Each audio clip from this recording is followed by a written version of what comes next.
The US has disabled another merchant vessel as the Iran conflict expands across the Gulf and nearby waters.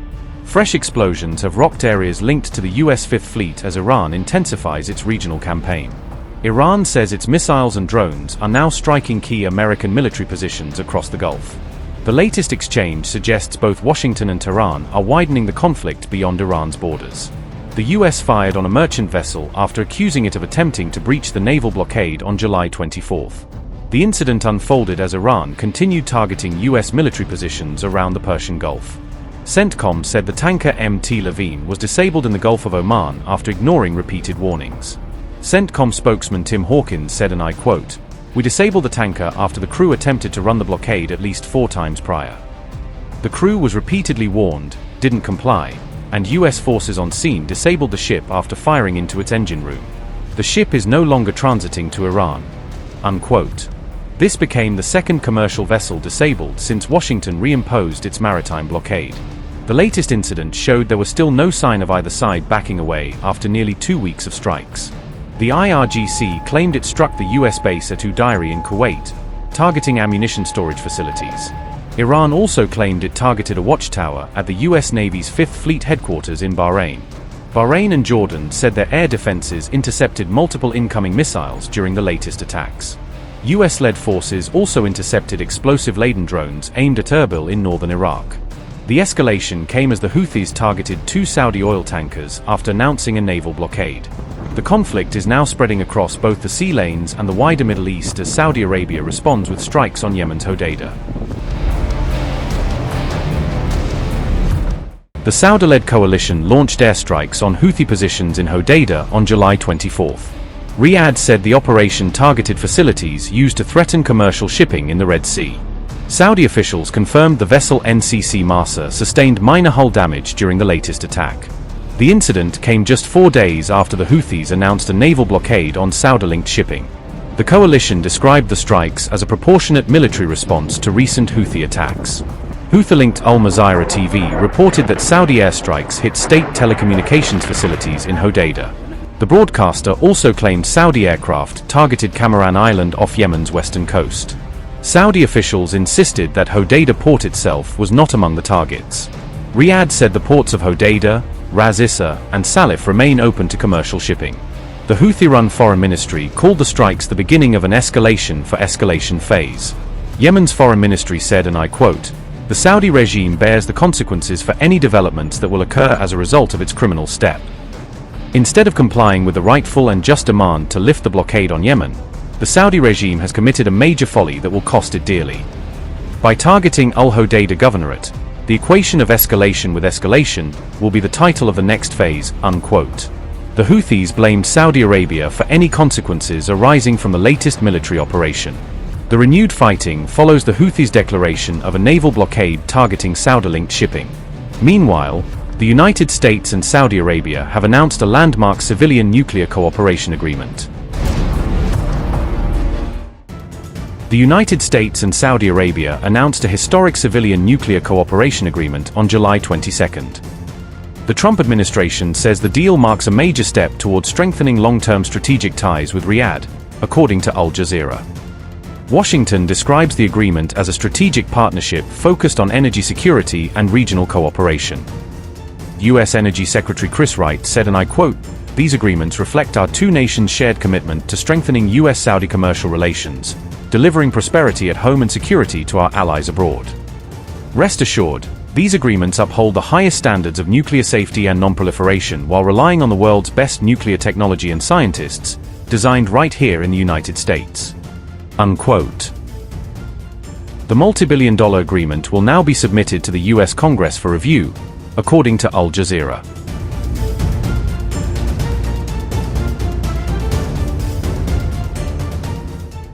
American companies are expected to provide Saudi Arabia with advanced civilian nuclear technology under the agreement. The partnership is structured under Section 123 agreement of the U.S. Atomic Energy Act. Officials say the pact also includes safeguards designed to ensure peaceful civilian nuclear cooperation. Washington maintains that the agreement fully complies with strict nuclear safety and non-proliferation standards.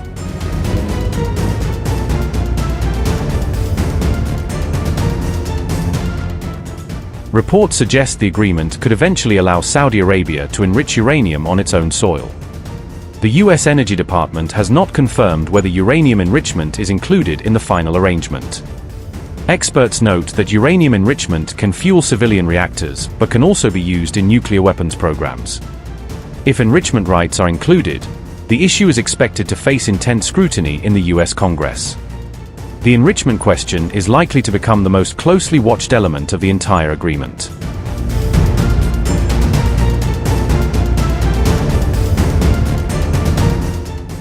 The agreement comes as military confrontation between the United States and Iran continues to escalate. President Trump has repeatedly insisted that Iran must never obtain a nuclear weapons capability. The Saudi nuclear agreement is expected to spark fresh debate over Washington's long-term strategy in the Middle East.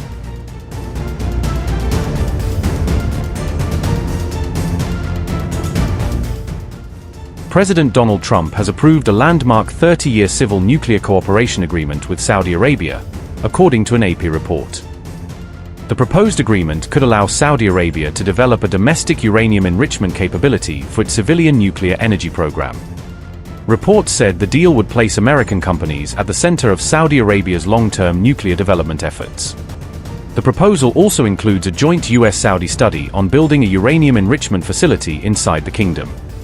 The deal is expected to be submitted to the US Congress, where lawmakers are likely to raise concerns over nuclear proliferation. According to the Wall Street Journal, the agreement is not expected to include the IAEA's additional protocol for enhanced nuclear inspections. The decision comes as Washington continues its broader campaign to curb Iran's nuclear program and regional influence. Experts have warned that allowing Saudi uranium enrichment could create a future pathway toward a potential nuclear weapons capability. Crown Prince Mohammed bin Salman has previously said Saudi Arabia would match Iran if Tehran were to acquire a nuclear bomb. The proposed agreement differs from the earlier UAE-United States nuclear deal, which prohibited uranium enrichment and set a stricter non-proliferation benchmark. President Donald Trump also indicated that the nuclear agreement will not move forward unless Saudi Arabia joins the Abraham Accords. Nobody got out ahead. I mean, I just say that in order to do it, they have to be a member of the Abraham Accords, which have been very successful. But it's time now that they do it. They and others didn't want to do it because of the problem that they had with Iran. You don't have that problem anymore. You don't have a great power there anymore. You have a problem, but the problem is disappearing day by day. They were the bully of the Middle East. They were not going to be that much of a bully anymore. They'll probably, I think, instinctively want to be. But you don't have the same problem that you would have had 4 or 5 months ago before they had no navy, no military, no anti-aircraft, no leaders. I mean, their leaders are gone. A lot of things have changed with respect to that country. So, no, we want them to, it's a two-way street, and we think it's very important for the future of the Middle East. The Abraham Accords have been incredibly successful for the countries, as you know, for the countries in them. And I think it's very important. So, you know, at some point they'll join and they'll do their civil, that's who I call it, civil nuclear, but that's what it is. No enrichment, it's civil nuclear. Quick question about Iran. Big trouble. It was being laughed at all over the world. We have the hottest country. Well, we didn't talk about it, but it was always understood, and Chris knew, and Saudi Arabia knew, that if they didn't join the Abraham Accords, the deal's not, I'm not going to do the deal.